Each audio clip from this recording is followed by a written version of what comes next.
So while you focus on the too much of credit tightening, what about the other side, which led in some sense to the conditions of the crisis, and the difference in those conditions between emerging markets and developed countries, and those emerging markets that came under the rubric of developed countries like Eastern and Central Europe?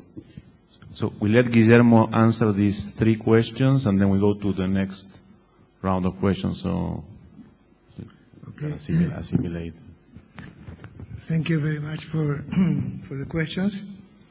Let me start from the last one, because there is an issue there. You see, after crisis, it's not unusual that even good projects could go belly up. I can have a very good project, but then because credit dries up, or because my partner runs into financial difficulties, our project does not work, and I borrow from the bank, and then it looks like I have overborrowed. The same with the fiscal authority. After a crisis, the fiscal accounts worsen, and so it's not unusual to find that after a crisis, or simultaneously, the fiscal deficit increases. So if one is not careful enough, you may get the causation the wrong way. You may say, as because of the large fiscal deficit that now we see, or because we have borrowed, that has now become evident that we have the crisis. And that's possible. But another reading, which is the one I'm pushing, not because I think it is the absolute truth, but I think it's a point of view that deserves being taken seriously and analyzed empirically then, to see how relevant it is or not, is that because you have this possibility of multiple equilibria, because you are running a system on feet of clay, and you don't have, for lack of a better name, lack of lender of last resort, you may run into a crisis that shouldn't have happened, or shouldn't have happened so badly. So it is to prevent that the crisis really goes to a point that is really unnecessarily bad that I'm thinking about the lender of last resort. But certainly one has to be very careful, and that's sort of related to the second question, about not bailing out anybody who's out there betting and making money, and if there is a loss, then the central bank comes in and bails them out completely. I think in practice that means recessions you cannot avoid.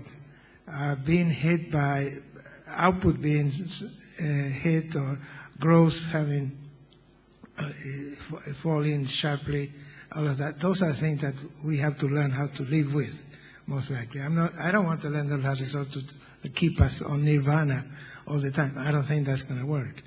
I'm thinking about the lender of last resort as a unit that, as in the United States, where the objective is to prevent that the whole financial system will really break down.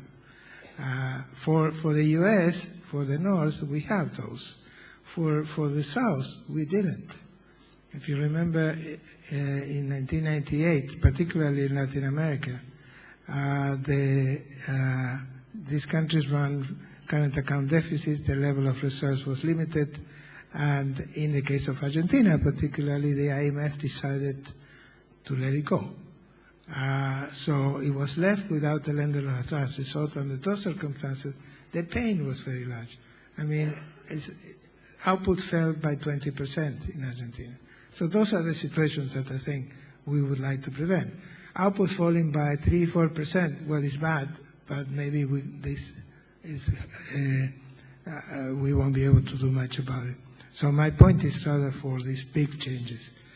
Now, in terms of reserves and growth, Guillermo, you are absolutely right, and that's, there's a debate going on where friends Mike Dooley and company are saying that actually that's good because it's like increasing your collateral.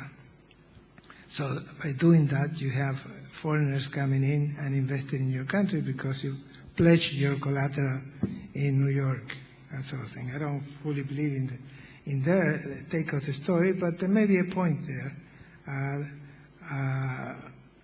And it's been working, and I guess my comment is that still most people would think, and I believe the IMF is also expressing that view, that global imbalances is not a desirable outcome, and they're trying to do something about it by finding alternatives to reserves through this credit facility. But the point you raise is a valid one. Okay, I'm taking from the back some questions. Yes, please. Amira Al-Haddad, Cairo University.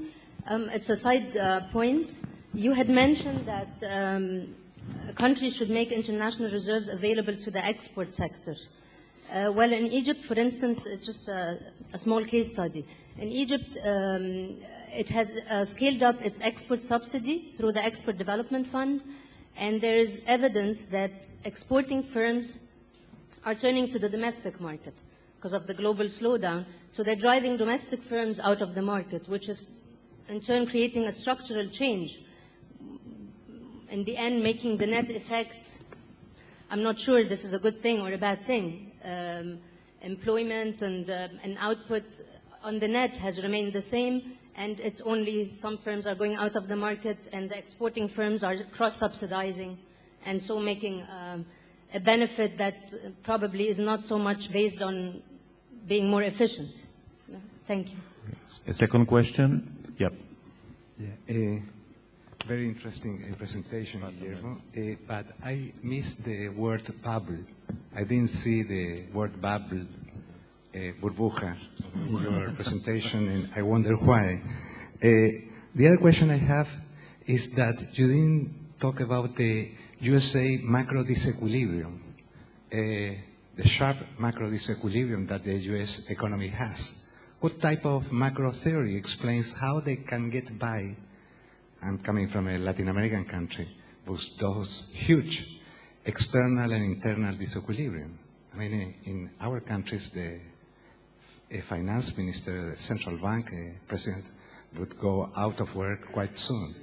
And the third question is that you put a lot of I would say, stress on the lender of last resort mechanism, and we should get to infer from that the conclusion that shadow banking should not exist.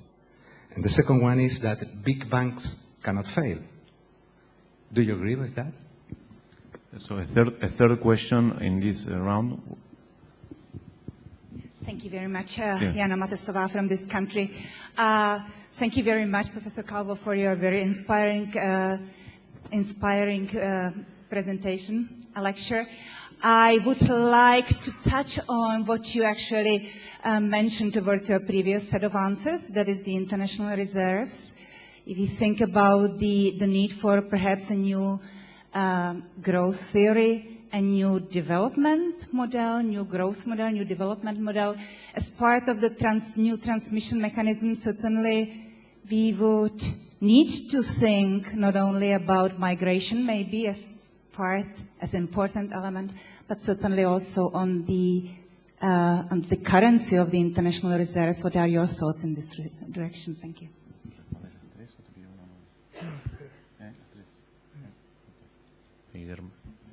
Okay, let me see if I understand the questions. If I don't answer them completely, we can continue after the session. Let me address the questions that Professor Meyer has raised. In the first place, the bubble. You are right, I did not mention the bubble.